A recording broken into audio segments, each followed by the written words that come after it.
দুষ্টু চিনুর মজাদার কাহিনী। অনেক দিন আগের কথা। একটি ছোট্ট গ্রামে একটি দুষ্টু ও চঞ্চল বাচ্চা থাকত। সেই বাচ্চাটির নাম ছিল চিনু।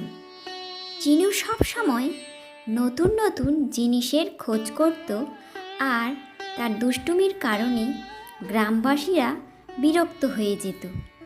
কিন্তু চিনুর দুষ্টুমিগুলো বাচ্চাদের অনুপ্রাণিত করত নতুন নতুন কাজ করতে। চিনুর দুষ্টুমিগুলো শুধু দুষ্টুমি ছিল না, বরং তার মধ্যে অনেক শিক্ষা লুকিয়ে থাকত। চিনু সবাইকে বলতে চাইতো যে জীবনে হাসতে থাকাটা কতটা জরুরি আছে, কারণ তার গ্রামের লোকেরা শুধু কাজ করত, তারা হাসতেই ভুলে গেছিল।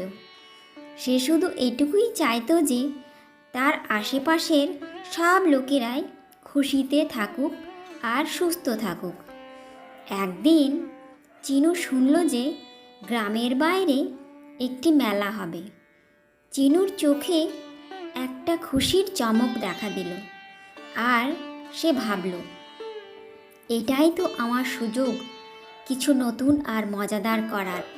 মেলার মাধ্যমে সে সবার মুখে হাসি ফোটাতে চাইছিল। চিনু তার এক বন্ধুকে ডাকল আর ভাবল যে সে তার সঙ্গে মেলার দিকে যাবে। মেলায় পৌঁছে তারা দেখল যে সেখানে অনেক রকমের দোকান এসেছে। মেলায় দোলনা ছিল, খাবারের অনেক দোকান ছিল, যা দেখে বাচ্চারা খুব খুশি ছিল। অন্যদিকে পুতুল নাচও চলছিল। চিনু তার বন্ধুকে বলল, বন্ধু, আমাদেরও এই পুতুল নাচের সঙ্গে কিছু করা উচিত। আমরা একটি নাটক প্রদর্শন করব, যা দেখে সব গ্রামবাসীরা হাসতে হাসতে ভবিষ্যতের জন্য একটি বড় শিক্ষাও পাবে। তারা সকলে মিলে একটি মজাদার নাটক প্রদর্শন করল। নাটকে তার বন্ধুরা কেউ সিংহ, কেউ খরগোশের চরিত্রে অভিনয় করল, আর চিনুও নিজের ভূমিকায় নাটকে ছিল। নাটক শুরু হতেই গ্রামবাসীরা তা দেখতে আগ্রহী হয়ে পড়ল। দুষ্টু বাচ্চা চিনু নিজের দুষ্টুমি দেখাতে শুরু করল, আর বাচ্চারা তার নাটক দেখে খুব খুশি হয়ে গেল। নাটকের শেষে চিনু গ্রামবাসীদের বলল, হাসির গুরুত্ব বোঝা খুবই জরুরি আছে।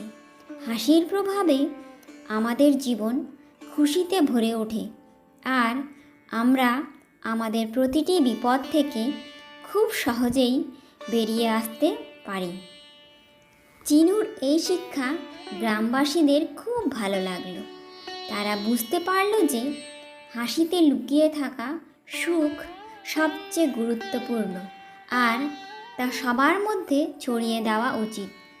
এরপর থেকে দুষ্টু চিনুকে গ্রামবাসীরা আর গ্রামের বাচ্চারা সকলেই খুব ভালোবাসতে লাগলো, আর তারা শিখল যে আমাদের জীবনে হাসি আর পজিটিভিটি ভরিয়ে দেওয়া আমাদেরই হাতে আছে।